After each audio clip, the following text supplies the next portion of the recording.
Hi, this is Ted. I'm going to be talking about the Charismatic Movement. I've been focusing a lot on certain individuals: Benny Hinn, Catherine Kuhlman, Kenneth Copeland, Paula White. Those are the big ones that I've looked at more than anybody else, I think. But the main reason I focus only on those is because I want to learn as much as I can about them, and as I learn more about them, I do find that what I'm learning really applies to just about any leader within the charismatic movement, because the charismatic movement pushes to the top very specific types of individuals. And if you are not in cohorts with these types of people, you're just not going to get to the top. All right, having said that, I want to focus today on a lot of the reasons the charismatic movement is so popular and what is attractive about it. It has attractive teaching. Charismatic movement, they focus on how you can be happy. They talk about prosperity.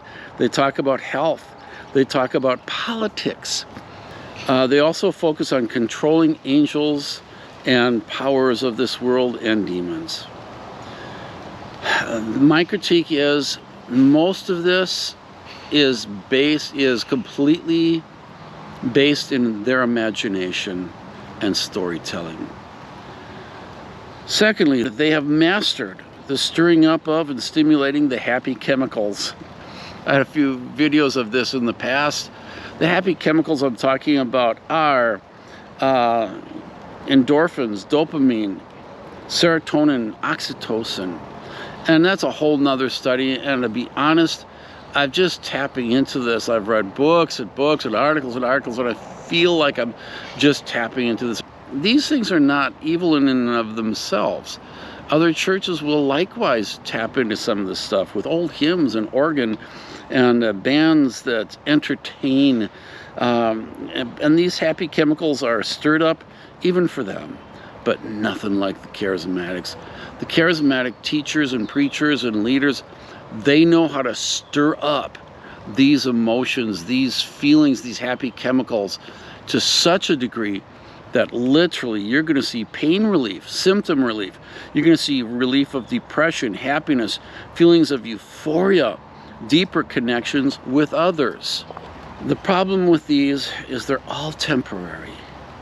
Now, somebody like Bill Johnson claims that revival can begin and last forever. No, it can't. It won't ever. Not until Jesus comes or until the end of the world. And not only are they temporary, but they are human chemicals. They're something that can happen in the brain. Now, I'm not saying God isn't using these at times, and I'm not saying that the Holy Spirit doesn't from time to time visit us and work within us.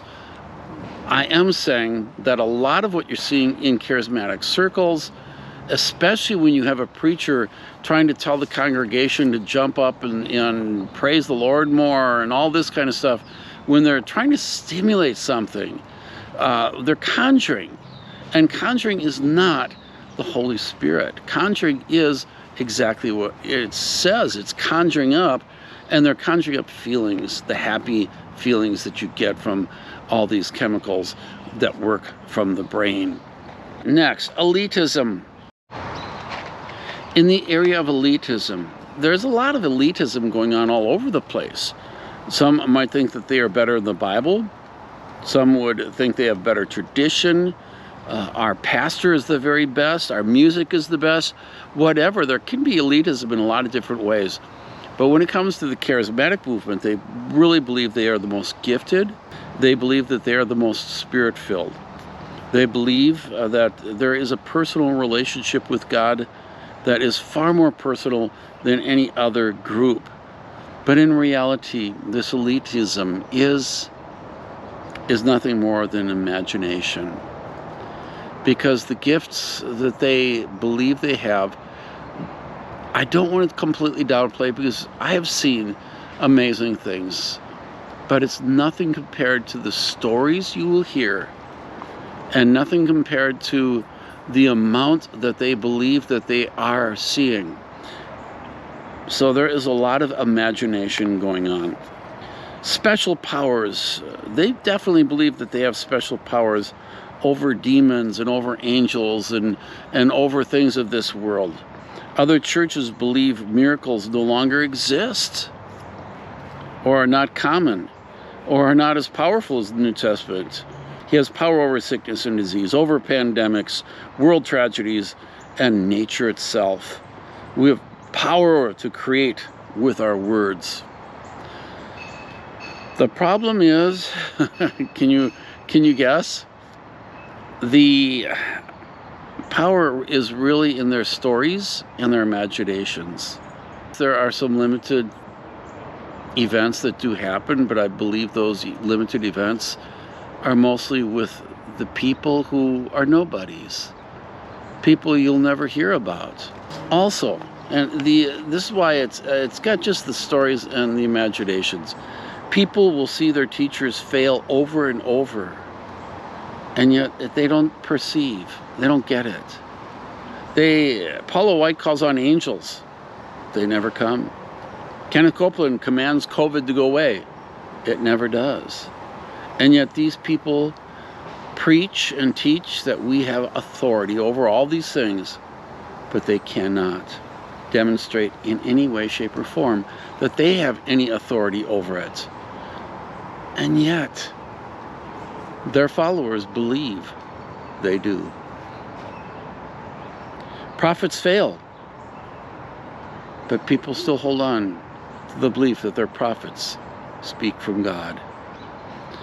There is so much imagination, something going on where reality is missed, reality is overlooked, reality is pushed aside for a desire to believe that there is something more going on than really is. Next, there is more spiritual empowerment that they believe that they have. Other churches can become passive consumers, standard messages and preaching style. Youth are entertained and given a little message. Elite people in their groups are older who went to school and hold titles. In their circles, among the charismatics, there's personal empowerment. Anybody can prophesy. Anybody can. Even a child. Youth can speak straight from God. Even children can become the center of God's work. So there is an involvement there in the charismatic circles. They can only repeat, however, and this is the problem, they can only repeat what they're hearing from their leaders, and their leaders usually do not know the scriptures, usually are just passing on the stuff that goes on in the charismatic teachings. They believe that they have better future casting. A great revival is coming. Whether they hold on to the pre-tribulation, pre-millennial teachings, or whether they're post-millennial or whatever they are, they're still teaching and preaching that a great revival is coming. And you got to understand, this is the manifest Sons of God revival. This is, and I've heard Paula White tap into this a bit. Kenneth Copeland's wife, she's digging totally deep into this tremendous revival coming in which we will, as Christians, charismatic Christians, we will be raising people from the dead regularly. We will walk through atomic bombs without getting hurt. We will transport from one city to another in a second. We will go through all these. It's outrageous. Along this line as well, Bill Johnson teaches us that we are in the beginnings of a revival that doesn't ever have to stop. So they really, really hold on to this amazing future that is ours. And that is extremely attractive. People don't understand how attractive that can be. To be part of something so special, to be part of something so big, to be at the forefront of all this, because we are the elite. And we are the ones who are at the forefront of this amazing revival that is already beginning. We're already seeing the beginnings of this stuff. So this is powerful stuff for any movement. The only problem is, once again, it's just loaded up in the storytelling and in the imaginations of their own minds. Because there is no revival like this ever going to happen. So these are the areas that I just wanted to bring up real briefly, that they're attraction to people, but they are so steeped in storytelling and so steeped in the imaginations of the heart. And this is Ted. You all have a good day.